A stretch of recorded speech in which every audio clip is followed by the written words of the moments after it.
ವಿಸಿಡಿ number 2357, Visakhapatnam, Andhra Pradesh. Murali ತಾರೀಖು 14/1/1967. ನುಡಿಸಿರುವಂಥ ತಾರೀಖು 25/6/2017.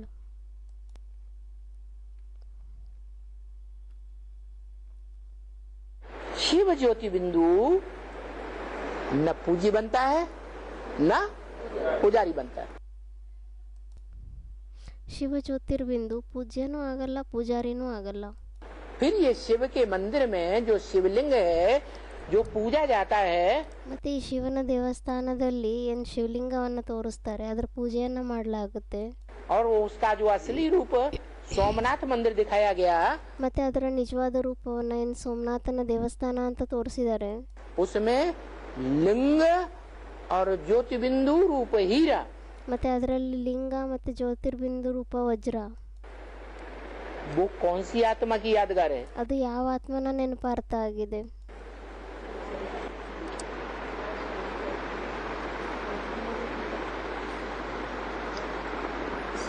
हैं? हाँ जी, ಯಾರು ಅಂದ್ರು ಹೀರೋ ಪಾತ್ರಧಾರಿಯ ನೆನಪಾರ್ಥ ಅಂತ. वो हीरो पार्टधारी की आत्मा की यादगार है. ಅದಕ್ಕೆ ಬಾಬಾ ಹೇಳ್ತಿದ್ದಾರೆ, ಹಾ ಅದು ಹೀರೋ ಪಾತ್ರಧಾರಿಯ ನೆನಪಾರ್ಥ ಆಗಿದೆ. जो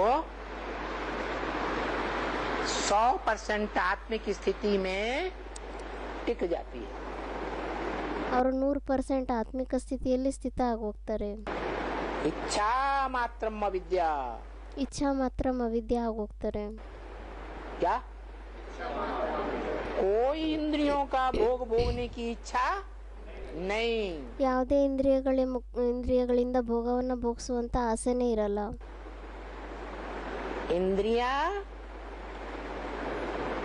इंद्रियों में अपना कर्म भले करें. ಅಂದ್ರೆ ಇಂದ್ರಿಯಗಳಲ್ಲಿ ಇಂದ್ರಿಯಗಳು ತಮ್ಮ ಕರ್ಮವನ್ನ ಮಾಡಲಿ. लेकिन वो इंद्रियों का धारण करने वाली, ಆದರೆ ಅವರು ಇಂದ್ರಿಯಗಳನ್ನ ಧಾರಣೆ ಮಾಡ್ಕೊಳ್ಳುವಂತ शरीरधारी आत्मा, ಆ ಶರೀರಧಾರಿ ಆತ್ಮ ಯಾರಿದ್ದಾರೆ, उन इंद्रियों का रस लेती ही नहीं. ಆ ಇಂದ್ರಿಯಗಳ ರಸವನ್ನ ತಗೊಳ್ಳೋದೇ ಇಲ್ಲ ಆತ್ಮ. क्या? इंद्रियों के रस भोगने से अतीत चली जाती. ಇಂದ್ರಿಯಗಳ ರಸವನ್ನು ಅನುಭವಿಸೋದ್ರಿಂದ ಅದು ಅತೀತ ಆಗೋಗ್ತಾರೆ ಅವರು. तो इंद्रियों का रस भोगने से जो अतीत चला जाएगा, पार चला जाएगा, ಮತ್ತೆ ಇಂದ್ರಿಯಗಳ ರಸವನ್ನು ಅನುಭವಿಸೋದ್ರಿಂದ ಯಾರು ಅತೀತ ಆಗೋಗ್ತಾರೆ, ಪಾರಾಗಿ ಹೊರಟೋಗ್ಬಿಡ್ತಾರೆ. वो कौन सा सुख भोगेगा? ಮತ್ತೆ ಅವ್ರು ಯಾವ ಸುಖವನ್ನು ಅನುಭವಿಸ್ತಾರೆ? अतीन्द्रिय सुख भोगेगा. ಅತೀಂದ್ರಿಯ ಸುಖವನ್ನೇ ಅನುಭವಿಸ್ತಾರೆ. फिर नंबर 12 है 16,108. ಮತ್ತೆ ನಂಬರ್ ವಾರ್ ಆಗಿದ್ದಾರೆ 16,108 ಆತ್ಮಗಳು.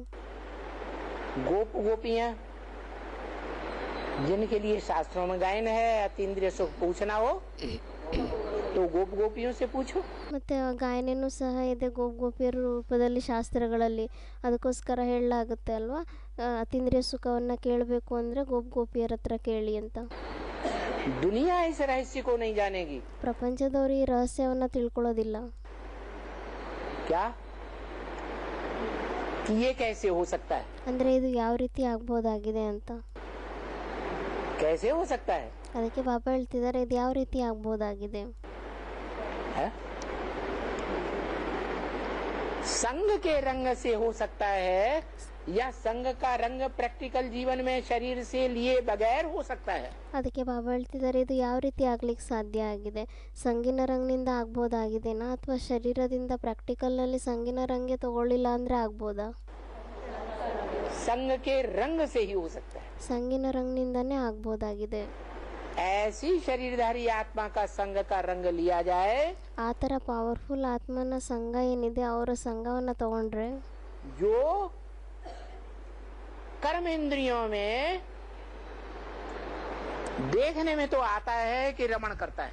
ಅವರು ಕರ್ಮೇಂದ್ರಿಯಗಳಿಂದ ನೋಡ್ಲಿಕ್ಕೇನು ಈ ಥರ ಕಾಣಿಸ್ತಾರೆ, ಹಾ ಇಂದ್ರಿಯಗಳಲ್ಲಿ ರಮಣೆ ಮಾಡ್ತಾ ಇದ್ದಾರೆ ಅಂತ. कर्मेंद्रियों से कर्म करता है, ಅವರು ಕರ್ಮೇಂದ್ರಿಯಗಳಿಂದ ಕರ್ಮವನ್ನು ಮಾಡ್ತಾರೆ, करता नहीं है. ಅವರು ಕರ್ತಾ ಆಗಿಲ್ಲ, क्या करता है, ಅವರು ಕರ್ತಾ ಆಗಿದ್ದಾರೆ, ಮಾಡುವಂಥವ್ರಾಗಿದ್ದಾರೆ. लेकिन जैसे करते हुए भी नहीं करता है. ಆದರೆ ಒಂದು ಪ್ರಕಾರದಲ್ಲಿ ಅವ್ರು ಮಾಡ್ತಾ ಇದ್ರೇನು ಸಹ ಮಾಡೋದಿಲ್ಲ, देखते हुए नहीं देखता, ನೋಡ್ತಾ ಇದ್ರೇನು ಸಹ ನೋಡಲ್ಲ, सुनते हुए नहीं सुनता. ಕೇಳ್ತಾ ಇದ್ರೇನು ಸಹ ಕೇಳೋದಿಲ್ಲ. सारी दुनिया ग्लानि करे, ಇಡೀ ಪ್ರಪಂಚದವರೇ ಅವ್ರ ನಿಂದನೆಯನ್ನ ಮಾಡಲಿ, एक तरफ हो जाए ಇಡೀ ಪ್ರಪಂಚನೇ ಒಂದು ಕಡೆ ಆಗ್ಬಿಡ್ಲಿ, और वो सारी दुनिया की ग्लानि को सुनेगा. ಮತ್ತೆ ಅವ್ರು ಇಡೀ ಪ್ರಪಂಚದವ್ರು ಮಾಡುವಂತ ನಿಂದನೆಯನ್ನ ಕೇಳ್ತಾರ? एक कान से सुनेगा, दूसरे कान से निकाल देगा. ಒಂದು ಕಿವಿಯಿಂದ ಕೇಳ್ತಾರೆ, ಇನ್ನೊಂದು ಕಿವಿಯಿಂದ ಬಿಟ್ಬಿಡ್ತಾರೆ. व्यर्थ की चीज है, फालतू. ಅದು ವ್ಯರ್ಥದ ಮಾತಾಗಿದೆ, ವ್ಯರ್ಥ ಅಂತ ಹೇಳಿ ಬಿಟ್ಬಿಡ್ತಾರೆ. असलियत क्या है, ಮತ್ತೆ ಅದರ ನಿಜವಾದ ವಾಸ್ತವಿಕತೆ ಏನಾಗಿದೆ, वो उस एक के सिवाय कोई नहीं जानता. ಅದು ಅವರೊಬ್ಬರನ್ನ ಬಿಟ್ಟು ಬೇರೆ ಯಾರಿಗೂ ಗೊತ್ತೇ ಇಲ್ಲ. जानता है तो ग्लानि कभी करेगा ही नहीं. ಒಂದ್ ವೇಳೆ ಅವ್ರಿಗೆ ಗೊತ್ತಿದ್ರೆ ಅವ್ರ ನಿಂದನೆಯನ್ನಂತೂ ಯಾವತ್ತೂ ಮಾಡೋದೇ ಇಲ್ಲ. जो जानता जाएगा ಯಾರು ಅದನ್ನ ತಿಳ್ಕೊಂತ ಹೋಗ್ತಾರೆ, वो उस 16,000 के राज परिवार की लिस्ट में आता जाएगा. ಅವರು ಆ 16,108 ಆತ್ಮಗಳು ಯಾರಿದ್ದಾರೆ ರಾಜ ಪರಿವಾರದಲ್ಲಿ ಬರುವಂತವ್ರು ಅವ್ರ ಲಿಸ್ಟ್ ನಲ್ಲಿ ಬರ್ತಾ ಹೋಗ್ತಾರೆ.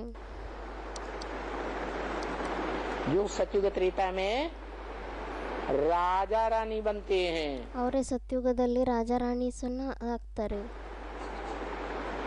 कई जन्मों में बने या कोई जन्म में बने, ಅಂದ್ರೆ ತುಂಬಾ ಜನ್ಮಗಳಲ್ಲಾಗ್ಲಿ ಅಥವಾ ಕೆಲವು ಜನ್ಮಗಳಲ್ಲೇ ಆಗ್ಲಿ, बनते जरूर है. ಆಗದ್ ಮಾತ್ರ ಖಂಡಿತವಾಗಿ ಆಗ್ತಾರೆ. राजा रानी नहीं बनेंगे तो उनके परिवार के भाई बंधु बनेंगे. ಒಂದ್ ವೇಳೆ ರಾಜಾರಾಣಿ ಆಗ್ಲಿಲ್ಲ ಅಂದ್ರೆ ಅವ್ರ ಪರಿವಾರದ ಸಹೋದರರಾಗ್ತಾರೆ. जो राजा होता है उसके भाई बंधु होंगे परिवार के. ಅದಕ್ಕೆ ಬಾಬಾ ಹೇಳ್ತಿದ್ದಾರೆ, ಯಾರು ರಾಜ ಆಗಿರ್ತಾರೆ ಅವ್ರ ಪರಿವಾರದಲ್ಲಿ ಅವ್ರ ಸಹೋದರರು ಸಹ ಇರ್ತಾರೆ ಅಲ್ವಾ, तो वो प्रजा के ऊपर कंट्रोल करते हैं कि नहीं? ಮತ್ತೆ ಅವರು ತಮ್ಮ ಪ್ರಜೆಗಳ ಮೇಲೆ ಕಂಟ್ರೋಲ್ ಮಾಡ್ತಾರೋ ಇಲ್ವೋ? है? करते हैं, ऐसे नहीं करते हैं. ಅವರು ಸಹ ಮಾಡ್ತಾರೆ ಕಂಟ್ರೋಲ್, ಆ ಥರ ಎಲ್ಲ ಅವ್ರು ಮಾಡಲ್ಲ ಅಂತ. जैसे गाया हुआ है, ಯಾವ ಥರ ಗಾಯನೂ ಸಹ ಮಾಡಲಾಗುತ್ತೆ. राज्य कंस के बाप के हाथ में था, बाप राजा था. ರಾಜ್ಯ ಏನಿದೆ ಅದು ಕಂಸ ಅವರ ತಂದೆ ಕೈಯಲ್ಲಿತ್ತು, ಅವರು ಕಂಟ್ರೋಲ್ ಮಾಡ್ತಾ ಇದ್ರು. लेकिन सारा कार्यभार प्रैक्टिकल में कौन संभालता था? ಆದರೆ ಪ್ರಾಕ್ಟಿಕಲ್ನಲ್ಲಿ ಎಲ್ಲ ಕಾರ್ಯವ್ಯವಹಾರವನ್ನ ಎಲ್ಲ ಯಾರು ನೋಡ್ಕೊತಾ ಇದ್ರು? नहीं, कंस का बाप संभालता था या कंस संभालता था? ಕಂಸನ ತಂದೆ ಸಂಭಾಲನೆ ಮಾಡ್ತಾ ಇದ್ರ ಅಥವಾ ಕಂಸ ಸಂಭಾಲನೆ ಮಾಡ್ತಾ ಇದ್ನ? है? अरे कंस संभालता था. ಕಂಸನೇ ಸಂಭಾಲನೆ ಮಾಡ್ತಾ ಇದ್ದ, दुराचारी ದುರಾಚಾರಿ ಆಗಿದ್ದ. ऐसे ही दिखाया हस्तिनापुर का राजा धृतराष्ट्र. ಅದೇ ತರ ತೋರಿಸ್ತಾರೆ, ಹಸ್ತಿನಾಪುರದ ರಾಜ ಇದ್ದ ಧೃತರಾಷ್ಟ್ರ. राजा था,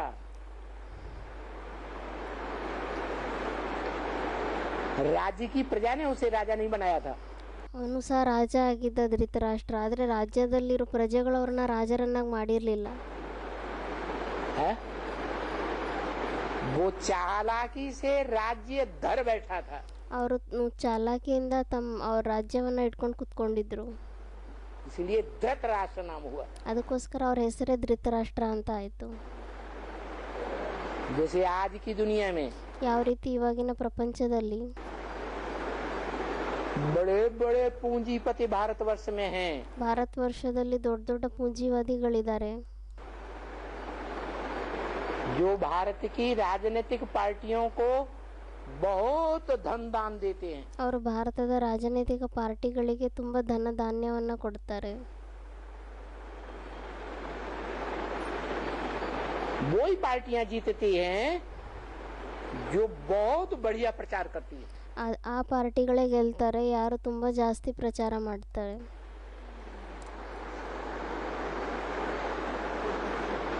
तो जिनसे धन मिला ಮತ್ತೆ ಯಾರಿಂದ ಧನ ಸಂಪತ್ತಿ ಸಿಗುತ್ತೆ वो पार्टियों से बनने वाले मिनिस्टर ಆ ಪಾರ್ಟಿಗಳಿಂದ ಆಗುವಂಥ ಮಿನಿಸ್ಟರ್ಗಳು, कार्यकारिणी में कार्य करने वाले बड़े बड़े अधिकारी, ಕಾರ್ಯಕಾರಿಣಿಯಲ್ಲಿ ಕಾರ್ಯ ಮಾಡುವಂಥ ದೊಡ್ಡ ದೊಡ್ಡ ಅಧಿಕಾರಿಗಳು, उस धनदाता का लोहा मानेंगे या नहीं मानेंगे? ಮತ್ತು ಆ ಧನ ಸಂಪತ್ತಿಯನ್ನು ಕೊಡುವಂಥ ದಾತ ಯಾರಿದ್ದಾರೆ ಅವ್ರನ್ನ ಎಲ್ಲರೂ ಒಪ್ಕೊಂತಾರೋ ಇಲ್ವೋ, ಮಾನ್ಯತೆ ಕೊಡ್ತಾರೋ ಇಲ್ವೋ, ಎಲ್ಲರೂ ಅವರಿಗೆ ಎಲ್ಲರೂ ಒಪ್ಕೊಂತಾರೆ ಅವ್ರನ್ನ. ये आज के धृतराष्ट्रों की दुनिया है. ಇದು ಇವಾಗಿನ ಧೃತರಾಷ್ಟ್ರದ ಥರ ಇರುವಂಥವರ ಪ್ರಪಂಚ ಆಗಿದೆ. ऐसे नहीं द्वापर के अंत में कोई हुए थे. ಆ ಥರ ಅಲ್ಲ ದ್ವಾಪರಯುಗದ ಅಂತ್ಯದಲ್ಲಿ ಯಾರಾದರೂ ಆಗಿದ್ರು ಅಂತ. आज की दुनिया में वो 5 पांडव हैं ಇವಾಗಿನ ಪ್ರಪಂಚದಲ್ಲಿ 5 ಜನ ಪಾಂಡವರಿದ್ದಾರೆ. जो गली गली की खाक छानते हैं. ಅವರು ಒಂದೊಂದು ಓಣಿಯಲ್ಲೂ ಹೋಗ್ಬಿಟ್ಟು ಅಲ್ಲಿ ಭಿಕ್ಷೆಯನ್ನು ಬೇಡ್ತಾರೆ. बैगर बन करके रोटी दाल की भीख लेते हैं. ಭಿಕ್ಷುಕರಾಗ್ಬಿಟ್ಟು ರೊಟ್ಟಿದು ಸಾರಿಂದು ಭಿಕ್ಷೆಯನ್ನು ತಗೊಂತಾರೆ. और पहले पहले भीख मांगता है उनका बाप. ಮತ್ತೆ ಮೊಟ್ಟ ಮೊದಲು ಭಿಕ್ಷೆಯನ್ನು ಬೇಡ್ತಾರೆ ಅವ್ರ ತಂದೆ. पांडु रूपी पंडा. ಪಾಂಡು ರೂಪಿ ಪಂಡ. इस पंडे का काम होता है असली रास्ता बताना. ಆ ಪಂಡನ ಕೆಲಸನೇ ಆಗಿರುತ್ತೆ ನಿಜವಾದ ದಾರಿಯನ್ನ ಹೇಳೋದು. तीर्थ था माने स्थान. ತೀರ್ಥ ಥ ಅಂದ್ರೆ ಸ್ಥಾನ, तीर माने किनारा. ತೀರ್ ಅಂದ್ರೆ ದಡ. ऐसे स्थान का रास्ता बताता है ಅಂದ್ರೆ ಆ ಥರ ಸ್ಥಾನದ ದಾರಿಯನ್ನ ಹೇಳ್ತಾರೆ.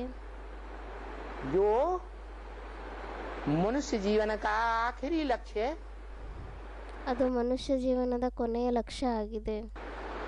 ठिकाने पर पहुंचा देता है. ಅವರು ಕೊನೆಯ ಸ್ಥಾನದಲ್ಲಿ ತಲುಪಿಸ್ಬಿಡ್ತಾರೆ ನಮ್ಮನ್ನ. एक किनारे पहुंचा देता है. ಒಂದು ದಡಕ್ಕೆ ಸೈಡ್ನಲ್ಲಿ ತಲುಪಿಸ್ಬಿಡ್ತಾರೆ. संसार सागर में डुबाता नहीं है. ಅವರು ಸಂಸಾರ ಸಾಗರದಲ್ಲಿ ಮುಳುಗಿಸೋದಿಲ್ಲ. वो पंडा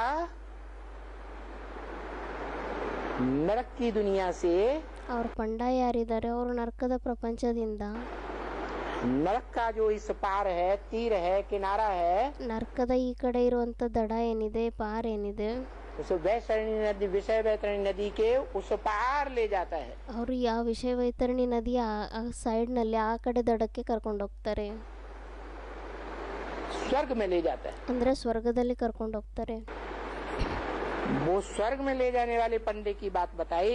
ಆ ತರ ಸ್ವರ್ಗದಲ್ಲಿ ಕರ್ಕೊಂಡು ಹೋಗುವಂತ ಪಂಡ ಯಾರಿದ್ದಾರೆ ಅವ್ರ ಮಾತನ್ನ ಹೇಳಿರೋದು. क्या है?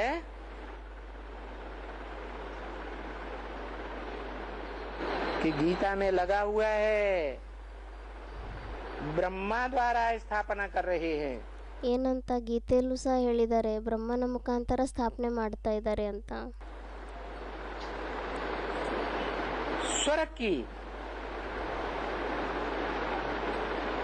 67 की बात है. ಸ್ವರ್ಗದ ಸ್ಥಾಪನೆಯನ್ನ ಮಾಡ್ತಾ ಇದ್ದಾರೆ ಬ್ರಹ್ಮನ ಮುಖಾಂತರ. 67ನೇ ಇಸ್ವಿಯ ಮಾತಾಗಿದೆ. किसके द्वारा स्थापना कर रहे हैं? ಯಾರ ಮುಖಾಂತರ ಸ್ಥಾಪನೆಯನ್ನ ಮಾಡ್ತಾ ಇದ್ದಾರೆ? प्रजापिता ब्रह्मा था मौजूद उस समय. ಅದಕ್ಕೆ ಬಾಬಾ ಹೇಳ್ತಿದ್ದಾರೆ, ಮತ್ತೆ ಆ ಸಮಯದಲ್ಲಿ ಪ್ರಜಾಪಿತ ಬ್ರಹ್ಮ ಇದ್ರ ಪ್ರಾಕ್ಟಿಕಲ್ ನಲ್ಲಿ. फिर कैसे कर रहे हैं? ಮತ್ತೆ ಯಾವ ರೀತಿ ಮಾಡ್ತಾರೆ? हाँ, बोला स्वर्ग की स्थापना कर रहे हैं. ಅದಕ್ಕೋಸ್ಕರ ಹೇಳಿದ್ರು ಸ್ವರ್ಗದ ಸ್ಥಾಪನೆಯನ್ನ ಮಾಡ್ತಾ ಇದ್ದಾರೆ. तो पहले जरूर राजयोग पढ़ाएंगे. ಮತ್ತೆ ಮೊದಲು ಖಂಡಿತವಾಗಿ ರಾಜಯೋಗವನ್ನ ಕಲಿಸ್ತಾರೆ. क्या राजयोग पढ़ाएंगे या बिना पढ़ाई पढ़ाए? ಮತ್ತೆ ರಾಜಯೋಗವನ್ನ राजयोग की पढ़ाई पढ़ाए बगैर कोई राजा बन सकता है. ಮತ್ತೆ ರಾಜಯೋಗವನ್ನ ಓದಿಸ್ತಾರ ಅಥವಾ ರಾಜಯೋಗದ ವಿದ್ಯಾಭ್ಯಾಸನ ಓದ್ದೇನೆ ಯಾರಾದರೂ ರಾಜಾಯಿ ಪದವಿಯನ್ನ ಪಡ್ಕೊಂಡ್ಬಿಡ್ತಾರ? इंजीनियरिंग की पढ़ाई पढ़ने वाले इंजीनियर बनते हैं. ಇಂಜಿನಿಯರಿನ ವಿದ್ಯಾಭ್ಯಾಸವನ್ನ ಓದುವಂತವರು ಇಂಜಿನಿಯರ್ ಆಗ್ತಾರೆ. डॉक्टरी की पढ़ाई पढ़ने वाले डॉक्टर बनते हैं. ಡಾಕ್ಟರ್ನ ವಿದ್ಯಾವನ್ನ ಓದುವಂತವರು ಡಾಕ್ಟರ್ಗಳಾಗ್ತಾರೆ. वकालत की पढ़ाई पढ़ने वाले वकील और जज बनते हैं। ವಕೀಲರ ವಿದ್ಯಾಭ್ಯಾಸವನ್ನು ಓದುವಂಥವ್ರು ವಕೀಲರಾಗ್ತಾರೆ, ಜಡ್ಜ್ ಆಗ್ತಾರೆ. तो राजयोग की पढ़ाई पढ़ने वाले राजा बनते हैं। ಮತ್ತೆ ಈ ರಾಜಯೋಗದ ವಿದ್ಯಾಭ್ಯಾಸವನ್ನು ಓದುವಂಥವ್ರು ರಾಜರಾಗ್ತಾರೆ. जो राजा बनने की पढ़ाई सिवाय भगवान के कोई दुनिया में पढ़ाता ही नहीं। ಮತ್ತೆ ಆ ರಾಜರಾಗುವಂಥ ವಿದ್ಯಾಭ್ಯಾಸವನ್ನು ಪ್ರಪಂಚದಲ್ಲಿ ಭಗವಂತನ ಬಿಟ್ಟು ಬೇರೆ ಯಾರು ಕಲಿಸ್ಕೊಡ್ಲಿಕ್ಕೆ ಸಾಧ್ಯನೇ ಇಲ್ಲ.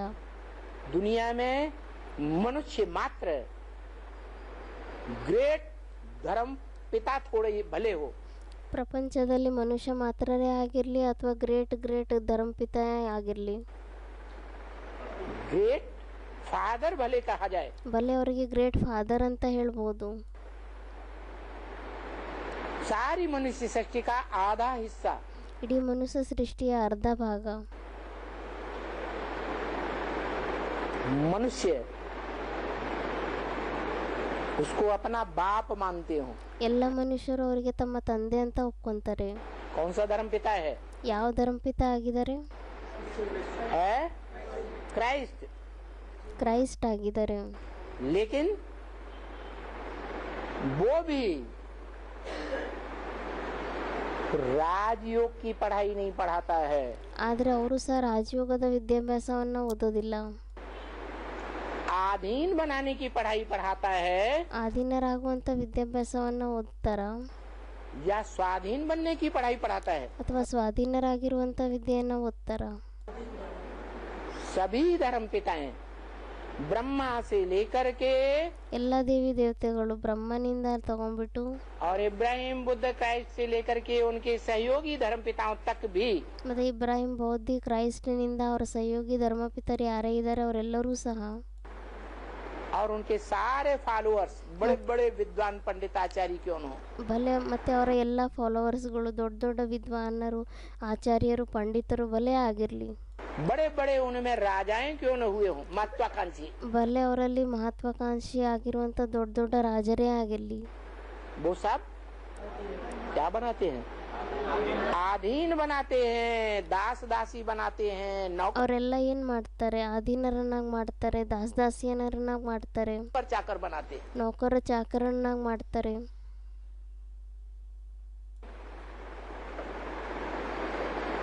आज भारतवासी क्या समझते हैं? ಇವಾಗ ಭಾರತವಾಸಿಗಳು ಏನಂತ ತಿಳ್ಕೊಂತಾರೆ?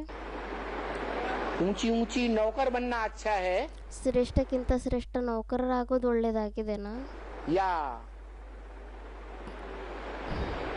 राजा बनेंगे हम? ಅಥವಾ ನಾವು ರಾಜರಾಗ್ತೀವ?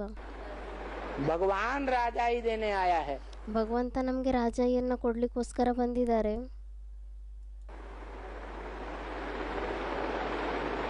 बड़े बड़े परमतड़े फर्स्ट क्लास मार्क्स लाने वाले ದೊಡ್ಡ ದೊಡ್ಡ ಮಹಾರಥಿಗಳು, ಫಸ್ಟ್ ಕ್ಲಾಸ್ ಮಾರ್ಕ್ಸ್ ತರುವಂಥವ್ರು विदेश में जाके सेवा करना पसंद करते हैं ಎಲ್ಲರೂ ವಿದೇಶದಲ್ಲಿ ಹೋಗ್ಬಿಟ್ಟು ಸೇವೆಯನ್ನ ಮಾಡೋದಕ್ಕೆ ಇಷ್ಟಪಡ್ತಾರ, या भारत की सेवा करना पसंद करते हैं? ಅಥವಾ ಭಾರತದ ಸೇವೆ ಮಾಡ್ಲಿಕ್ಕೆ ಇಷ್ಟಪಡ್ತಾರ? भारत की विदेश में जाना पसंद करते हैं। ವಿದೇಶಕ್ಕೆ ಹೋಗ್ಲಿಕ್ಕೆ ಎಲ್ಲರೂ ಇಷ್ಟಪಡ್ತಾರೆ. तो देखो, इसलिए बाबा ने कहा ಮತ್ತೆ ನೋಡಿ, ಅದಕ್ಕೋಸ್ಕರ ಬಾಬಾ ಹೇಳಿದ್ದಾರೆ, कि मैं जो सेना लेता हूँ ನಾನೇನು ಸೈನ್ಯವನ್ನ ತಗೊಂತೀನಿ वो नकलची बंदरों की लेता हूँ। ಅದು ನಾನು ಕಾಪಿ ಮಾಡುವಂಥ ಕೋತಿಗಳ ಸೈನ್ಯವನ್ನ ತಗೊಂತೀನಿ.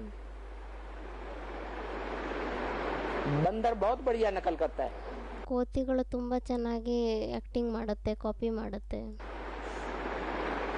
इस विकारों की दुनिया में ಈ ವಿಕಾರದ ಪ್ರಪಂಚದಲ್ಲಿ जितना बंदर की जाति नकल अच्छी कर लेती है मनुष्यों की, ಅಂದ್ರೆ ಕೋತಿಗಳು ಎಷ್ಟು ಮನುಷ್ಯರಟ್ಟು ಕಾಪಿ ಮಾಡ್ತಾರೆ, विकारी मनुष्यों की ಅಂದ್ರೆ ಈ ವಿಕಾರಿ ಮನುಷ್ಯರು ಯಾರೇ ಇದ್ದಾರೆ ಇವ್ರ ಆ್ಯಕ್ಟಿಂಗ್ ಅನ್ನ ಕೋತಿಗಳು ತುಂಬ ಜಾಸ್ತಿ ಮಾಡುತ್ತೆ ಚೆನ್ನಾಗಿ.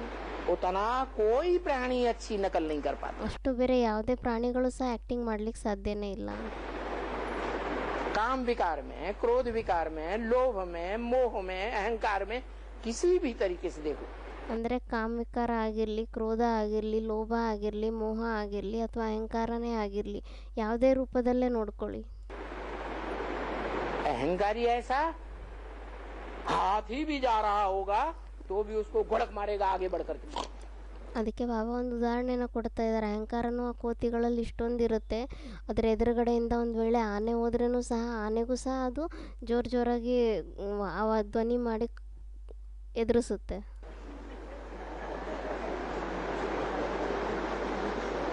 देह अहंकारी है या असलियत है? ಅದಕ್ಕೆ ಬಾಬಾ ಹೇಳ್ತಾರೆ, ಮತ್ತೆ ಇದು ದೇಹ ಅಹಂಕಾರ ಆಗಿದೆನಾ ಅಥವಾ ಇದು ಅದರಲ್ಲಿರೋ ವಾಸ್ತವಿಕತೆನಾ? देह अहंकारी है. ಅದು ದೇಹ ಅಹಂಕಾರಿ ಆಗಿದೆ. हाथी अगर थोड़ा भी मुड़ जाएगा सूंड लपका के भाग जाएगा. ಒಂದು ವೇಳೆ ಆನೆ ಸ್ವಲ್ಪನಾದರೂ ಸೊಂಡ್ಲನ್ನ ತಿರುಗಿಸ್ಕೊಂಡು ಈ ಕಡೆ ತಿರುಗಿಬಿಟ್ರೆ ಅದು ತಕ್ಷಣ ಓಡೋಗ್ಬಿಡುತ್ತೆ. ಅಂದರೆ ಒಳಗಡೆಯಿಂದ ಹೆದರಿಕೆನೂ ಇರುತ್ತೆ.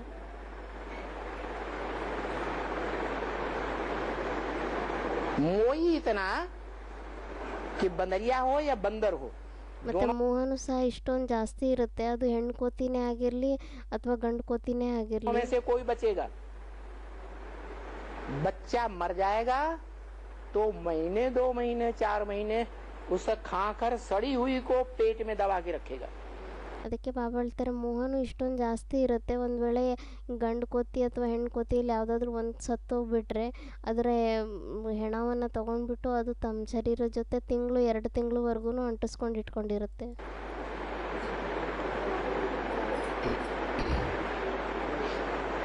क्रोध ही इतना कि जब क्रोध आएगा तो अपने परिवार के प्राणियों को ही. ಮತ್ತು ಕ್ರೋಧನೂ ಸಹ ಇಷ್ಟೊಂದು ಜಾಸ್ತಿ ಇರುತ್ತೆ. ಯಾವಾಗ ಅದಕ್ಕೆ ಕೋಪ ಬರುತ್ತೆ ಅವಾಗ ತಮ್ಮ ಪರಿವಾರದ ಪ್ರಾಣಿಗಳಿಗೂ ಸಹ अच्छी तरह से हिंसा करेगा. ತುಂಬ ಒಳ್ಳೆ ರೀತಿಯಿಂದ ಹಿಂಸೆ ಮಾಡ್ತಾರೆ. लोभी इतना ಲೋಭನು ಮತ್ತು ಇಷ್ಟೊಂದು ಜಾಸ್ತಿ ಇರುತ್ತೆ कि छोटे मुंह की मटकी मिट्टी की उसमें चना डाल दो भुना हुआ, बंदर आके उसमें हाथ डालेगा, मुट्ठी बांध लेगा, उसकी मोहड़ा छोटा है, वो लिए लिए फिरेगा, मुट्ठी नहीं छोड़ेगा. ಅದಕ್ಕೆ ಬಾಬಾ ಹೇಳ್ತಾರೆ, ಲೋಭನೂ ಇಷ್ಟೊಂದು ಜಾಸ್ತಿ ಇರುತ್ತೆ. ಒಂದು ವೇಳೆ ಒಂದು ಮಣ್ಣಿನ ಮಡಿಕೆಯಲ್ಲಿ ಹುರುಗಡ್ಲೆನ ಹಾಕಿಟ್ಬಿಟ್ರೆ ಅದು ಅದನ್ನು ತಗೊಳಕ್ಕೆ ಕೈ ಹಾಕಿದರೆ ಒಳಗಡೆ ಕೈಯನ್ನು ಹಿಡಿ ಕಟ್ಕೊಂಡ್ಬಿಡುತ್ತೆ ಅದು. ಆದರೆ ಅದನ್ನು ಬಿಡೋದಿಲ್ಲ. ಅದನ್ನು ಹಾಗೆ ಮಡಿಕೆ ಸಮೇತ ಇಟ್ಕೊಂಡು ತಿರುಗಾಡುತ್ತೆ ಹೊರತು ಅದನ್ನು ಅದು ಬಿಡೋದಿಲ್ಲ ಕೈನ. इतना लोभी. ಅಂದರೆ ಇಷ್ಟೊಂದು ಜಾಸ್ತಿ ಲೋಭ ವಿಕಾರ ಇರುತ್ತೆ. और कामी इतना ಮತ್ತು ಕಾಮಿನೂ ಸಹ ಇಷ್ಟೊಂದು ಕಾಮಿ ಆಗಿರ್ತಾರೆ कि मकान की टुंगस पे चढ़ जाएगा बंदरी को लेकर. ಹೆಣ್ಣು ಕೋತಿಯನ್ನು ತಗೊಂಡ್ಬಿಟ್ಟು ಕೋತಿ ಏನು ಮಾಡುತ್ತೆ, ಮನೆಯ ತುದಿಯಲ್ಲಿ ಹೋಗಿ ಹತ್ತು ಕುತ್ಕೊಂಡ್ಬಿಡುತ್ತೆ. पेड़ की टुंगस पे चला जाएगा ಅಥವಾ ಮರದ ತುದಿಯಲ್ಲಿ ಹೋಗಿ ಕುತ್ಕೊಂಡ್ಬಿಡುತ್ತೆ. वहां जाकर के विकार भोगेगा. उसको कोई शर्म लिहाज नहीं हो सकती. ಅಲ್ಲೋಗ್ಬಿಟ್ಟು ಸಹ ಅದು ತಮ್ಮ ವಿಕಾರವನ್ನು ಭೋಗಿಸುತ್ತೆ. ಅದಕ್ಕೆ ಯಾವುದೇ ಪ್ರಕಾರದ ನಾಚಿಕೆ ಅನ್ನೋದೇನು ಇರೋದೇ ಇಲ್ಲ. तो ऐसे ह्यूमन बंदरों की सेना भगवान लेता है. ಮತ್ತೆ ತಂದೆನು ಭಗವಂತನು ಬಂದ್ಬಿಟ್ಟು ಈ ಥರ ಹ್ಯೂಮನ್ ಕೋತಿಗಳ ಸೈನ್ಯನ ತಗೊಂತಾರೆ. और बंदरों को इसके लायक बनाता है. मंदिर में मूर्तियां जिनकी बनाई जाए इसे लायक बनाता है. ಮತ್ತೆ ಆ ಕೋತಿಗಳನ್ನು ಯಾವ ಥರ ಯೋಗ್ಯರನ್ನಾಗಿ ಮಾಡ್ತಾರೆ, ಭಗವಂತ ಬಂದ್ಬಿಟ್ಟು ದೇವತೆಗಳ ಥರ ಯೋಗ್ಯರನ್ನಾಗಿ ಮಾಡ್ತಾರೆ. ದೇವಸ್ಥಾನದಲ್ಲಿ ಯಾರನ್ನ ಇಡ್ತಾರೆ ಆ ಥರ ಯೋಗ್ಯರನ್ನಾಗಿ ಮಾಡ್ತಾರೆ. तो बोला राजा बनाने से पहले बेहद विश्व की बादशाही सौंपने से पहले ಅದಕ್ಕೋಸ್ಕರ ಹೇಳಿದರು, ರಾಜರನ್ನಾಗಿ ಮಾಡೋಕ್ಕಿಂತ ಮುಂಚೆ, ಬೇಹದ್ದಿನ ವಿಶ್ವದ ಆಸ್ತಿಯನ್ನು ಕೊಡ್ಲಿಕ್ಕಿಂತ ಮುಂಚೆ राजयोग जरूर पढ़ाएंगे. ರಾಜಯೋಗವನ್ನು ಖಂಡಿತವಾಗಿ ಓದಿಸ್ತಾರೆ. तो बताओ 18 जनवरी 69 तक ಮತ್ತೆ ಹೇಳಿ, ಜನವರಿ 18ನೇ ತಾರೀಕಿಗೆ 69ನೇ ಇಸ್ವಿವರೆಗೂ राजयोग पढ़ाया या नहीं पढ़ाया? ರಾಜಯೋಗವನ್ನು ಓದಿಸಿದ್ರು ಇಲ್ವೋ? सिखाया या नहीं सिखाया? ಕಲಿಸಿದರು ಇಲ್ವೋ? ಯಾರು ಅಂದರೂ ಕಲಿಸಿಲ್ಲ ಅಂತ. नहीं सिखाया? ಅದಕ್ಕೆ ಬಾಬಾ ಹೇಳ್ತಾರೆ ಅಚ್ಚ ಕಲಿಸಿಲ್ವಾ.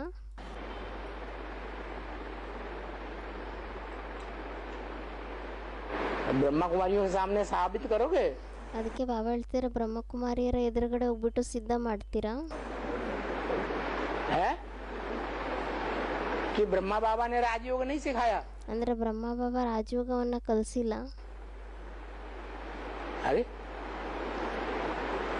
कोई साबित करेगा? ಅದಕ್ಕೆ ಬಾಬಾ ಹೇಳ್ತಿದ್ದಾರೆ ಈ ಮಾತನ್ನು ಯಾರಾದರೂ ಸಿದ್ಧ ಮಾಡ್ತಾರಾ. अरे जब साबित ही नहीं करेंगे तो वो मानेंगे कैसे? ಅದಕ್ಕೆ ಬಾಬಾ ಹೇಳ್ತಿದ್ದಾರೆ ಅರೆ ಯಾವಾಗ ನೀವು ಸಿದ್ಧನೆ ಮಾಡೋಕ್ಕಾಗಲ್ಲ ಅಂದರೆ ಮತ್ತೆ ಅವ್ರು ಯಾವ ಥರ ಒಪ್ಕೊತಾರೆ. और वो ही नहीं मानेंगे ಮತ್ತೆ ಯಾವಾಗ ಅವರೇ ಒಪ್ಕೊಳೋದಿಲ್ಲ. जो ब्रह्मा वत्स हैं, ब्रह्मा की वाणी सुनते हैं, सुनाते हैं, ಯಾರು ಬ್ರಹ್ಮ ವತ್ಸರಾಗಿದ್ದಾರೆ, ಬ್ರಹ್ಮನ ವಾಣಿಯನ್ನ ಕೇಳ್ತಾರೆ, ಹೇಳ್ತಾರೆ तो दुनिया वाले मानेंगे? ಅಂತ ಆ ಥರ ಇದ್ರೆ ಮತ್ತೆ ಪ್ರಪಂಚದವ್ರು ಒಪ್ಕೊಂತಾರ ಆ ಮಾತನ್ನ. है? तो राजयोग की पढ़ाई पढ़ाने वाला कौन है? ಮತ್ತೆ ಈ ರಾಜಯೋಗದ ವಿದ್ಯಾಭ್ಯಾಸವನ್ನು ಓದಿಸುವಂತವ್ರು ಯಾರಾಗಿದ್ದಾರೆ? है?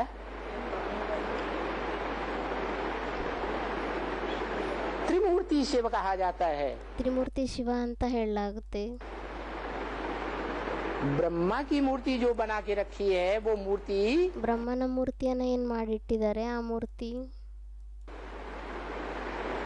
विष्णु का कार्य तो बाद का है. ವಿಷ್ಣುವಿನ ಕಾರ್ಯ ಅಂತೂ ಆಮೇಲೆ ಮಾಡೋದಾಗಿದೆ.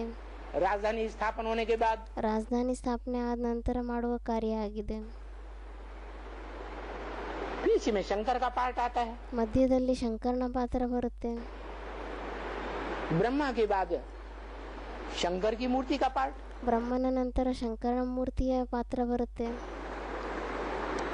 त्रिमूर्ति के रूप में आज भी यादगार में 3 शेर दिखाए जा रहे हैं. ತ್ರಿಮೂರ್ತಿಯ ರೂಪದಲ್ಲಿ ಇವತ್ತು ಸಹ 3 ಹುಲಿಗಳನ್ನ ತೋರಿಸಲಾಗುತ್ತೆ. अशोक की लाट में हो, ಅಶೋಕಿನ ಲಾಟ್ನಲ್ಲೇ ಆಗಲಿ नोटों में चित्र छपे हों, ಅಥವಾ ನೋಟ್ಗಳಲ್ಲೂ ಸಹ ಚಿತ್ರವನ್ನು ಮುದ್ರಣೆ ಮಾಡಿದ್ದಾರೆ. 3 शेर के. 3 ಹುಲಿಗಳ ಚಿತ್ರವನ್ನು ಮಾಡಿದ್ದಾರೆ.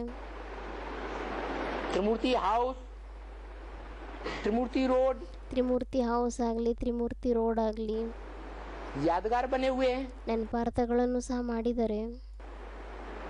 तो वो दूसरी मूर्ति जो योगी के रूप में चित्रों में ज्यादा दिखाई जाती है, ಮತ್ತೆ ಆ ಇನ್ನೊಂದು ಮೂರ್ತಿ ಯಾರನ್ನ ಯೋಗಿಗಳ ರೂಪದಲ್ಲಿ ಜಾಸ್ತಿ ತೋರಿಸಲಾಗುತ್ತೆ ಚಿತ್ರದಲ್ಲಿ ಅವರನ್ನ, वही मूर्ति है ಮತ್ತೆ ಅದೇ ಮೂರ್ತಿ ಆಗಿದೆ जो राजयोग सिखाने वाली है. ಅವರೇ ರಾಜಯೋಗವನ್ನ ಕಲಿಸುವಂತವರಾಗಿದ್ದಾರೆ. इसलिए कहते हैं, ಅದಕ್ಕೋಸ್ಕರ ಹೇಳ್ತಾರೆ, ब्रह्म महावाक्य में कहते हैं, ಬ್ರಹ್ಮ ಮಹಾವಾಕ್ಯಗಳಲ್ಲೂ ಸಹ ಹೇಳ್ತಾರೆ, राजयोग सिवाय एक शिव बाबा के दुनिया में कोई भी सिखा ही नहीं सकता. ರಾಜಯೋಗವನ್ನ ಪ್ರಪಂಚದಲ್ಲಿ ಒಬ್ಬ ಶಿವಬಾಬನ ಬಿಟ್ಟು ಬೇರೆ ಯಾರೂ ಕಲಿಸ್ಕೊಡ್ಲಿಕ್ಕೆ ಸಾಧ್ಯನೇ ಇಲ್ಲ.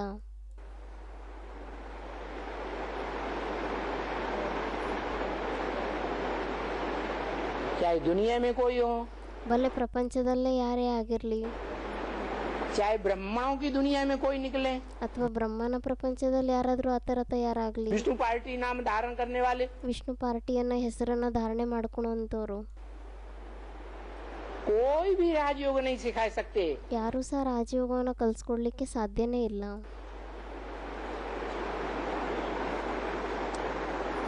भोगी बनाएंगे ಭೋಗಿಗಳನ್ನಾಗಿ ಮಾಡ್ತಾರೆ, लेकिन राजयोगी नहीं बना सकते और पढ़ाई भी नहीं पढ़ा सकते. ಆದರೆ ರಾಜಯೋಗಿಗಳನ್ನಾಗಿ ಮಾಡಲಿಕ್ಕೆ ಸಾಧ್ಯ ಇಲ್ಲ. ಮತ್ತು ಆ ಥರ ವಿದ್ಯಾಭ್ಯಾಸವನ್ನು ಸಹ ಓದಿಸ್ಲಿಕ್ಕಾಗಲ್ಲ ಅವ್ರ ಕೈಯಲ್ಲಿ. पहले थ्योरी और फिर अंत में ಮೊದಲಾಗಿದೆ ಥಿಯೋರಿ, ಮತ್ತು ಅಂತ್ಯದಲ್ಲಿ ಏನಾಗುತ್ತೆ, प्रैक्टिकल भी देखा जाता है. ಅಂತ್ಯದಲ್ಲಿ ಮತ್ತು ಪ್ರಾಕ್ಟಿಕಲ್ಲೂ ಸಹ ನೋಡಲಾಗುತ್ತೆ. तो प्रैक्टिकल में जो पास सो पास, ಮತ್ತು ಪ್ರಾಕ್ಟಿಕಲ್ನಲ್ಲಿ ಯಾರು ಪಾಸ್ ಆಗ್ತಾರೆ ಅವ್ರು ಪಾಸ್ ಆಗೋಗ್ತಾರೆ. प्रैक्टिकल में फेल तो फेल कहा जाता है. ಪ್ರಾಕ್ಟಿಕಲ್ನಲ್ಲಿ ಫೇಲ್ ಆದರೆ ಮತ್ತೆ ಅವರಿಗೆ ಫೇಲ್ ಅಂತ ಹೇಳಲಾಗುತ್ತೆ.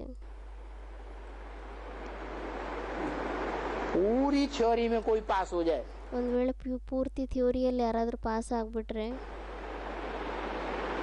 और प्रैक्टिकल में फेल हो जाए तो ಮತ್ತೆ ಒಂದು ವೇಳೆ ಪ್ರಾಕ್ಟಿಕಲ್ನಲ್ಲಿ ಅವ್ರು ಫೇಲ್ ಆಗೋಗ್ಬಿಟ್ರೆ फेल ही कहा जाएगा। ಅವರಿಗೆ ಫೇಲ್ ಅಂತಾನೆ ಹೇಳಲಾಗುತ್ತೆ. ऐसे बहुत से वकील होते हैं, ಈ ಥರ ತುಂಬ ಜನ ವಕೀಲರು ಇರ್ತಾರೆ. सालों साल पढ़ाई पढ़ते हैं वकालत की, ಇಡೀ ವರ್ಷಗಳೆಲ್ಲ ವಿದ್ಯಾಭ್ಯಾಸವನ್ನು ಓದ್ತಾರೆ, ವಕೀಲರಾಗುವಂಥ ವಿದ್ಯೆಯನ್ನು ಓದ್ತಾರೆ. और प्रैक्टिकल में किसी बड़े वकीलों के नीचे काम करते हैं तो टोटल फेल हो जाते हैं। ಮತ್ತು ಪ್ರಾಕ್ಟಿಕಲ್ನಲ್ಲಿ ಯಾವುದಾದ್ರೂ ದೊಡ್ಡ ವಕೀಲರ ಕೈ ಕೆಳಗಡೆ ಕೆಲಸ ಮಾಡುವಾಗ ಅವ್ರು ಪೂರ್ತಿನೇ ಫೇಲ್ ಆಗೋಗ್ಬಿಡ್ತಾರೆ. बाबा कहते कोई कोई वकील 4 आने भी नहीं कमा पाते दिन में। ಬಾಬಾ ಅಂತೂ ಹೇಳ್ತಾರೆ, ಕೆಲವರು ವಕೀಲರಂತೂ ಇಡೀ ದಿನದಲ್ಲಿ 4 ರೂಪಾಯಿನೂ ಸಹ ಸಂಪಾದನೆ ಮಾಡೋಕ್ಕಾಗಲ್ಲ. तो फेल हुए या पास हुए? ಮತ್ತೆ ಆ ಥರ ಇದ್ರೆ ಅವ್ರಿಗೇನಂತ ಹೇಳಲಾಗುತ್ತೆ, ಪಾಸ್ ಆದ್ರ ಫೇಲ್ ಆದ್ರ? फेल हो गए। ಫೇಲ್ ಆದ್ರು ಅಂತಾನೆ ಹೇಳಲಾಗುತ್ತೆ. ऐसे ही है ಮತ್ತೆ ಅದೇ ರೀತಿ ಆಗಿದೆ. कि वो स्वर्ग की स्थापना करने वाला बाप ಆ ಸ್ವರ್ಗದ ಸ್ಥಾಪನೆಯನ್ನು ಮಾಡುವಂಥ ತಂದೆ अभी वो रास्ता तो बताते हैं, ಇವಾಗ ಅವ್ರ ದಾರಿಯನ್ನಂತೂ ಹೇಳ್ತಾರೆ, राजयोगी बनने का रास्ता बताते हैं, ರಾಜಯೋಗಿಗಳಾಗುವಂಥ ದಾರಿಯನ್ನ ಹೇಳ್ತಾರೆ, राजयोग से विश्व की बादशाही लेने का रास्ता बताते हैं। ರಾಜಯೋಗದಿಂದ ವಿಶ್ವದ ಆಸ್ತಿಯನ್ನ ತಗೊಳ್ಳುವಂಥ ದಾರಿಯನ್ನ ಹೇಳ್ಕೊಡ್ತಾರೆ. तो हम बाबा बाबा करते रहें ಮತ್ತೆ ನಾವು ಬಾಬಾ ಬಾಬಾ ಅಂತ ಹೇಳ್ತಾ ಇರ್ಬೇಕಾ? कि शिव बाबा से हम वर्षा ले रहे हैं बेहद का, ಅಥವಾ ನಾವು ಶಿವಬಾಬಾನಿಂದ ಬೇಹದ್ದಿನ ಆಸ್ತಿಯನ್ನ ತಗೊಂತಾ ಇದೀವ? क्योंकि हमारा बेहद का बाबा है। ಯಾಕೆಂದ್ರೆ ಅವ್ರನ್ನಂತೂ ನಮ್ಗೆ ಬೇಹದ್ದಿನ ಬಾಬಾ ಆಗಿದ್ದಾರೆ. हद का मकीन जमीन जायदाद का वर्षा नहीं ले रहे हैं। ನಾವು ಹದ್ದಿನ ಭೂಮಿಯ ಪ್ರಾಪರ್ಟಿಯನ್ನ ತಗೊಂತಾ ಇಲ್ಲ, ಆಸ್ತಿಯನ್ನ ತಗೊಂತಾ ಇಲ್ಲ. ನಾವು बेहद का वर्षा मुक्ति और जीवन मुक्ति का है। ನಾವು ಬೇಹದ್ದಿನ ಆಸ್ತಿ ತಗೊಂತಾ ಇದೀವಿ, ಮುಕ್ತಿ ಮತ್ತೆ ಜೀವನ್ ಮುಕ್ತಿಯ ಆಸ್ತಿ. और वो वर्षा हमको बड़ा सहज देते हैं। ಮತ್ತೆ ಆ ಆಸ್ತಿ ನಮ್ಗೆ ತುಂಬಾ ಸಹಜವಾಗಿ ಕೊಡ್ತಾರೆ. क्या? क्योंकि सहज राजयोग की पढ़ाई है। ಯಾಕೆಂದ್ರೆ ಇದು ಸಹಜ ರಾಜಯೋಗದ ವಿದ್ಯಾಭ್ಯಾಸ ಆಗಿದೆ. ये पढ़ाई कठिन राजयोग नहीं है। ಈ ವಿದ್ಯಾಭ್ಯಾಸ ಕಠಿಣ ರಾಜಯೋಗದಾಗಿಲ್ಲ. कहते हैं कि बच्चे मुझे याद करो। ಹೇಳ್ತಾರೆ, ಮಕ್ಕಳೇ ನನ್ನನ್ನ ನೆನ್ಪು ಮಾಡಿ ಅಂತ. क्या कहते हैं? मुझे याद करो। कौन कहते हैं? ಏನಂತ ಹೇಳ್ತಾರೆ? ನನ್ನನ್ನ ನೆನ್ಪು ಮಾಡಿ ಅಂತ ಹೇಳ್ತಾರೆ. कौन कहते हैं? कौन सी आत्मा कहती है मुझे याद करो? ಯಾವ ಆತ್ಮ ಹೇಳ್ತಾರೆ ನನ್ನನ್ನೇ ನೆನ್ಪು ಮಾಡಿ ಅಂತ? हाँ? शिव बाबा कहते हैं। ಯಾರು ಅಂದ್ರು ಶಿವಬಾಬಾ ಹೇಳ್ತಾರೆ ಅಂತ. ಅದಕ್ಕೆ ಬಾಬಾ ಹೇಳ್ತಿದ್ದಾರೆ, ಶಿವಬಾಬಾ ಹೇಳ್ತಾರ? उनका रूप क्या ಅವರ ರೂಪ ಏನಾಗಿದೆ? है? साकार निराकार। ಯಾರು ಅಂದ್ರು ಸಾಕಾರ ಮತ್ತೆ ನಿರಾಕಾರ ಅಂತ. ब्रह्मा के तन में। ಅದಕ್ಕೆ ಬಾಬಾ ಹೇಳ್ತಿದ್ದಾರೆ, ಅಚ್ಚ ಬ್ರಹ್ಮನ ತನ್ವಿನಲ್ಲಿ. ब्रह्मा के तन में कौन कहते हैं? ಬ್ರಹ್ಮನ ತನ್ವಿನಲ್ಲಿ ಯಾರು ಹೇಳ್ತಾರೆ? हैं? कहते ही हैं कि मुझे याद करो बच्चे, ಹೇಳ್ತಾರೆ ಅಲ್ವಾ, ನನ್ನನ್ನ ನೆನ್ಪು ಮಾಡಿ ಮಕ್ಕಳೇ ಅಂತ. और वर्षे को याद करो। ಮತ್ತೆ ಆಸ್ತಿಯನ್ನ ನೆನ್ಪು ಮಾಡಿ. फिर कहते हैं घर को भी याद करो। ಮತ್ತೆ ಹೇಳ್ತಾರೆ ಮನೆಯನ್ನು ನೆನ್ಪು ಮಾಡಿ ಅಂತ. घर को याद करें, वर्षे को याद करें, ಮನೆಯನ್ನ ನೆನ್ಪು ಮಾಡ್ಬೇಕಾ, ಆಸ್ತಿಯನ್ನ ನೆನ್ಪು ಮಾಡ್ಬೇಕಾ? मुझे एक को याद करने की बात कहते हैं। ನಾನೊಬ್ರನ್ನೇ ನೆನ್ಪು ಮಾಡುವಂತ ಮಾತನ್ನ ಹೇಳ್ತಾರೆ. 3 को याद करें कि 1 को याद करें? 3 ಜನಗಳನ್ನ ನೆನ್ಪು ಮಾಡ್ಬೇಕಾ ಅಥವಾ ಒಬ್ಬರನ್ನೇ ನೆನ್ಪು ಮಾಡ್ಬೇಕಾ? अरे 3 नहीं हो गए। ಅಚ್ಚಾ, ಅದಕ್ಕೆ ಬಾಬಾ ಹೇಳ್ತಾರೆ ಮತ್ತೆ 3 ಜನ ಆಗ್ಲಿಲ್ವಾ? घर को याद करो, वर्षे को याद करो। ಮನೆಯನ್ನ ನೆನ್ಪು ಮಾಡಿ, ಆಸ್ತಿಯನ್ನ ನೆನ್ಪು ಮಾಡಿ. घर है आत्माओं का आत्मलोक परम धाम। ಮನೆ ಆಗಿದೆ ಆತ್ಮಗಳ ಆತ್ಮಲೋಕ ಅಂದ್ರೆ ಪರಮಧಾಮ. वर्षा है स्वर्ग की बादशाही। ಆಸ್ತಿ ಆಗಿದೆ ಸ್ವರ್ಗದ ಬಾದ್ಶಾಹಿ. और मुझे याद करो, ಮತ್ತೆ ನನ್ನನ್ನ ನೆನ್ಪು ಮಾಡಿ. कौन सी आत्मा कहती है? ಈ ತರ ಯಾವ ಆತ್ಮ ಹೇಳುತ್ತೆ?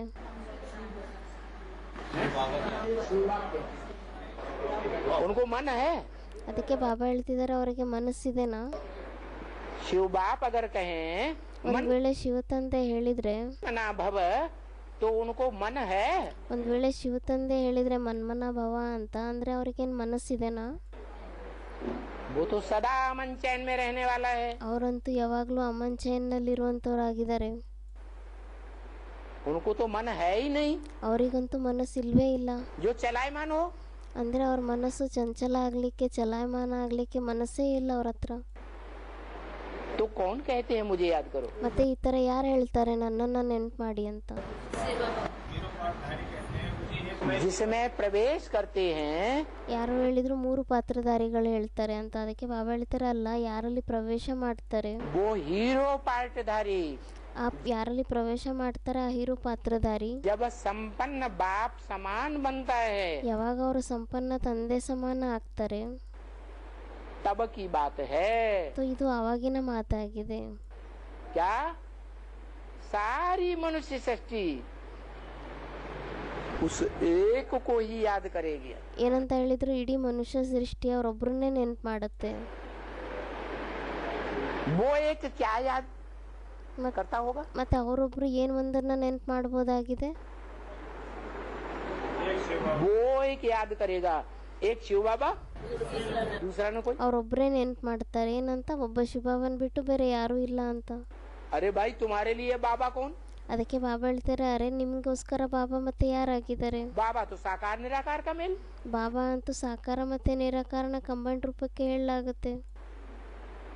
तो शिव बाप कहते हैं ಅದಕ್ಕೋಸ್ಕರ ಮತ್ತೆ ಶಿವ ತಂದೆ ಹೇಳ್ತಾರೆ तेरी बुद्धि में बाबा कहने से सिर्फ बिंदी ही याद आवे। ನಿಮ್ ಬುದ್ಧಿಯಲ್ಲಿ ಬಾಬಾ ಅಂತ ಹೇಳೋದ್ರಿಂದ ಕೇವಲ ಬಿಂದಿಯನ್ನೇ ನೆನ್ಪು ಬರುತ್ತಷ್ಟೇ. वो तेरी जिसके लिए बोला वो एक तेरी कौन है? ಮತ್ತೆ ನಿಮ್ ಬುದ್ಧಿಯಲ್ಲಿ ಅಂತ ಯಾರಿಗೆ ಹೇಳಿದ್ರು ಆ ಒಬ್ರು ಯಾರಾಗಿದ್ದಾರೆ? ಯಾರಿಗೋಸ್ಕರ ಹೇಳ್ತಾ ಇದ್ದಾರೆ ನಿಮ್ ಬುದ್ಧಿಯಲ್ಲಿ ಬಾಬಾ ಅಂತ ಹೇಳೋದ್ರಿಂದ ಕೇವಲ ಬಿಂದಿನೇ ನೆನ್ಪು ಬರುತ್ತೆ ಅಂತ. वो एक के लिए बोला ಮತ್ತೆ ಅದು ಒಬ್ರಿಗೋಸ್ಕರ ಹೇಳಿದ್ದಾರೆ. कि तेरी बुद्धि में बाबा कहने से साकार कोई याद नहीं आएगा। ಅಂದ್ರೆ कौन ನಿಮ್ याद ಬುದ್ಧಿಯಲ್ಲಿ ಬಾಬಾ ಅಂತ ಹೇಳೋದ್ರಿಂದ ಯಾವುದೇ ಸಾಕಾರ ಏನ್ ನೆನ್ಪಿಗೆ ಬರೋದಿಲ್ಲ. ಯಾರು ನೆನ್ಪಿಗೆ ಬರ್ತಾರೆ? आएगा? बिंदी ही याद आएगी। ಕೇವಲ ಬಿಂದಿನೇ ನೆನ್ಪಿಗೆ ಬರ್ತಾರೆ. तो वो स्वरूप कौन सा है? ಮತ್ತೆ ಆ ಸ್ವರೂಪ ಯಾವ್ದಾಗಿದೆ? जो बाप का बड़ा बच्चा है ಯಾರು ತಂದೆಯ ದೊಡ್ಡ ಮಗು ಆಗಿದ್ದಾರೆ वो अंत तक अपने बाप को ही याद करेगा, ಅವರು ಅಂತ್ಯದವರೆಗೂ ತಮ್ಮ ತಂದೆಯನ್ನೇ ನೆನ್ಪು ಮಾಡ್ತಾರೆ. निराकार रूप में, ಅಂದರೆ ಅವರು ನಿರಾಕಾರ ರೂಪದಲ್ಲಿ ಅವ್ರನ್ನೇ ನೆನ್ಪು ಮಾಡ್ತಾರೆ. ज्योति बिंदु रूप में। और ಜ್ಯೋತಿರ್ಬಿಂದು ರೂಪದಲ್ಲಿ. ಮತ್ತೆ वही बच्चा कह सकता है ಮತ್ತೆ ಅದೇ ಮಗು ಈ ಮಾತನ್ನ ಹೇಳ್ಬೋದಾಗಿದೆ ಏನಂತ? मत मना भव मेरे मन में समा। अरे तेरे मन में क्या है? ಮನ್ಮನ ಭವ ಅಂತ ಅಂದ್ರೆ ನನ್ನ ಮನಸ್ಸಿನಲ್ಲಿ ಸಮಾವೇಶನೆ ಮಾಡಿ ನಿಮ್ಮ ಮನಸ್ಸನ್ನ ಅಂತ. ಅದಕ್ಕೆ ಬಾಬಾ ಹೇಳ್ತಿದ್ದಾರೆ ಮತ್ತೆ ನಿಮ್ಮ ಮನಸ್ಸಿನಲ್ಲಿ ಏನಿದೆ? तेरे मन में क्या है? ಕೇಳ್ತಾ ಇದ್ದಾರೆ ಬಾಬಾ ನಿಮ್ಮ ಮನಸ್ಸಿನಲ್ಲಿ ಏನಿದೆ? ज्योति बिंदु आत्मा, ಜ್ಯೋತಿರ್ಬಿಂದು ಆತ್ಮ ಇದೆ. शिव वही तो है। ಶಿವ ಅವರೇ ಆಗಿದ್ದಾರೆ ಅಲ್ವಾ? तो उसी में तुम समा जाओ। ಮತ್ತೆ ಅವರಲ್ಲಿ ನೀವು ಸಮಾವೇಶನೆ ಆಗ್ಬಿಡಿ. मत मना भव मेरे मन में समा जाओ। ಮನ್ಮನ ಭವ ಅಂದ್ರೆ ನನ್ನ ಮನಸ್ಸಿನಲ್ಲಿ ನಿಮ್ಮ ಮನಸ್ಸನ್ನು ಸೇರಿ ಒಂದ್ ಮಾಡ್ಬಿಡಿ. माने मेरे मन में निराकारी ज्योति बिंदु है, ಅಂದ್ರೆ ನನ್ನ ಮನಸ್ಸಿನಲ್ಲಿ ನಿರಾಕಾರಿ ಜ್ಯೋತಿರ್ಬಿಂದು ಇದ್ದಾರೆ. तो तुम भी उसी में समा जाओ। ಮತ್ತೆ ನೀವು ಸಹ ಅದರಲ್ಲೇ ಸಮಾವೇಶನೆ ಆಗ್ಬಿಡಿ. निराकारी ज्योति बिंदु बनकर के समाएंगे। ಅದಕ್ಕೆ ಬಾಬಾ ಹೇಳ್ತಾ ಇದ್ದಾರೆ ಮತ್ತೆ ನಿರಾಕಾರಿ ಜ್ಯೋತಿರ್ಬಿಂದು ಆಗ್ಬಿಟ್ಟು ಸಮಾವೇಶನೆ ಆಗ್ತೀರಾ? या इंद्रियों से जो देह बनी है ಅಥವಾ ಇಂದ್ರಿಯಗಳಿಂದ ಏನ್ ದೇಹ ತಯಾರಾಗಿದೆ वो देह बन करके समा जाएंगे। ಆ ದೇಹ ಆಗ್ಬಿಟ್ಟು ಸಮಾವೇಶನೆ ಆಗ್ತೀರಾ? है? हाँ, देह को भूल जाओ। देह ನಿರಾಕಾರಿ ಆಗ್ಬಿಟ್ಟು ಸಮಾವೇಶನೆ ಆಗ್ತೀವಿ. ಅದಕ್ಕೆ ಬಾಬಾ ಹೇಳ್ತಿದ್ದಾರೆ ಹಾ ದೇಹವನ್ನ ಮರ್ತ್ ಬಿಡಿ, की इंद्रियों को भूल जाओ, ದೇಹದ ಇಂದ್ರಿಯಗಳನ್ನು ಮರ್ತ್ ಬಿಡಿ, अपन को आत्मा समझो, ನಿಮ್ಮನ್ನ ನೀವು ಆತ್ಮ ಅಂತ ತಿಳ್ಕೊಳ್ಳಿ. फिर मुझे याद करो निरंतर। ಅವಾಗ ಮತ್ತೆ ನಿರಂತರವಾಗಿ ನನ್ನನ್ನ ನೆನ್ಪು ಮಾಡಿ.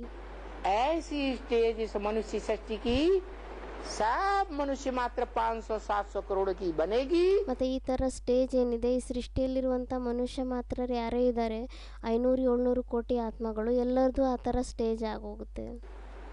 तो सभी उसकी याद में समा जाएंगे। ಅವಾಗ ಮತ್ತೆ ಎಲ್ಲರೂ ಅವ್ರ ನೆನಪಿನಲ್ಲಿ ಸಮಾವೇಶನೆ ಆಗೋಗ್ತಾರೆ.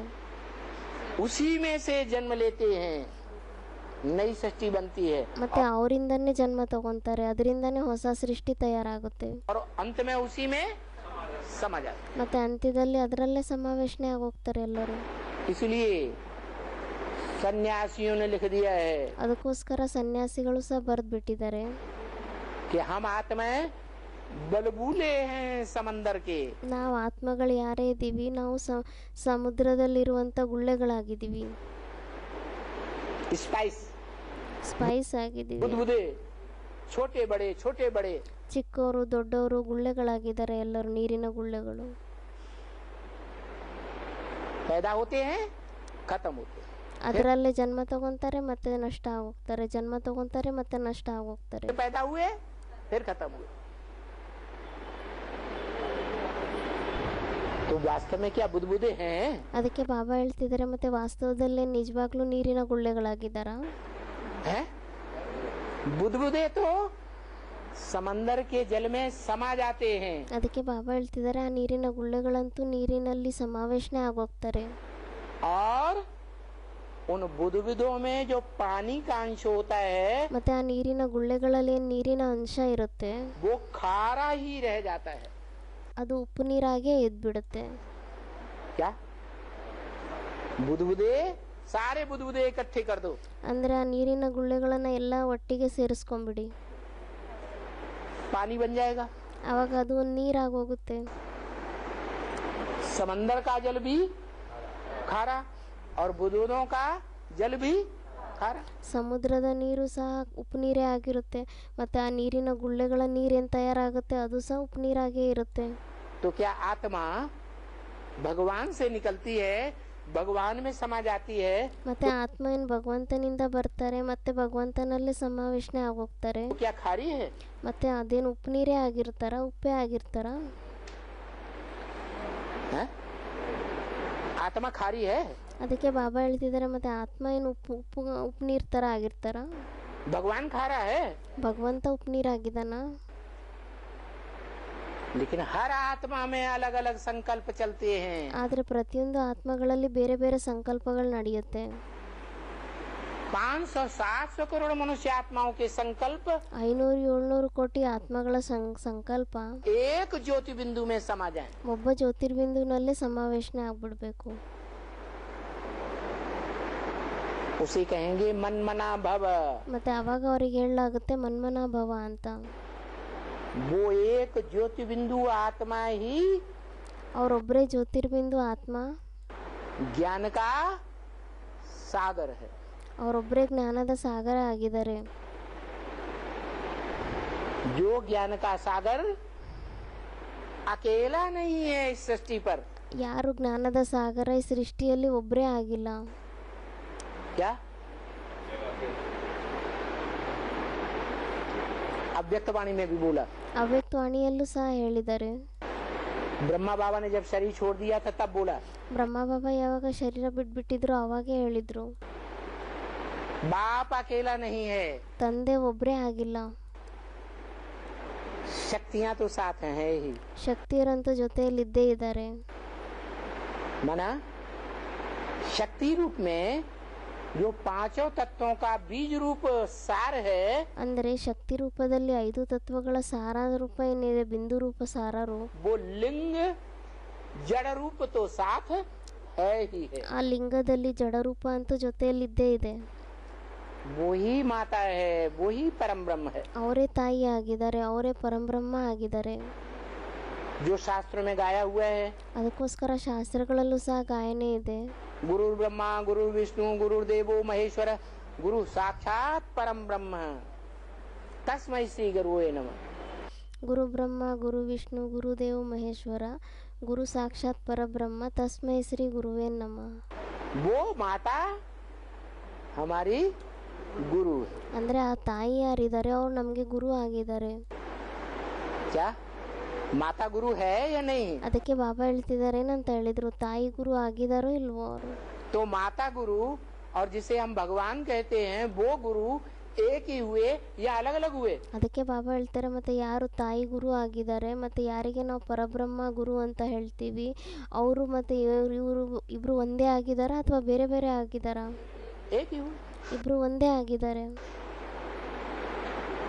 दो बातें, जड़ शरीर, ಆದರೆ ಎರಡು ಮಾತುಗಳಾಗಿದೆ. ಒಂದು ಜಡ ಶರೀರ, धरणी, धरणी रूपी माता, ಅಂದ್ರೆ ಒಂದಾಗಿದೆ ಧರಣಿ, ಧರಣಿ ರೂಪಿ ತಾಯಿ ಆಗಿದ್ದಾರೆ.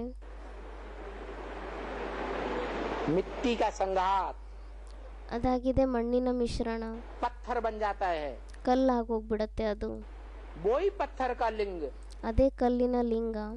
यादगार दिखाया गया. ಅದನ್ನೇ ಇಲ್ಲಿ ನೆನಪಾರ್ಥದ ರೂಪದಲ್ಲಿ ತೋರಿಸಿದ್ದಾರೆ. मना वो मनुष्य सृष्टि का बाप कलयुग के अंत में ಅಂದ್ರೆ ಆ ಮನುಷ್ಯ ಸೃಷ್ಟಿಯ ತಂದೆ ಕಲಿಯುಗದ ಅಂತ್ಯದಲ್ಲಿ ऐसा जड़त्वमयी आत्मा बनता है ಆ ಥರ ಜಡತ್ವ ಉಳ್ಳುವಂತ ಆತ್ಮ ಆಗ್ತಾರೆ ಅವರು. जो वैज्ञानिक जड़ बुद्धि मूर्ख बन जाते हैं. ಅಂದ್ರೆ ವೈಜ್ಞಾನಿಕರು ಸಹ ಜಡಬುದ್ಧಿ ಉಳ್ಳುವಂತವ್ರು ಮೂರ್ಖರಾಗೋಗ್ಬಿಡ್ತಾರೆ. अपने को बड़ा बुद्धिमान समझ करके ಅವರು ಸ್ವಯಂನ ದೊಡ್ಡ ಬುದ್ಧಿವಂತರಾಗಿದ್ದೀವಿ ನಾವು ಅಂತ ತಿಳ್ಕೊಂಡ್ಬಿಡ್ತಾರೆ.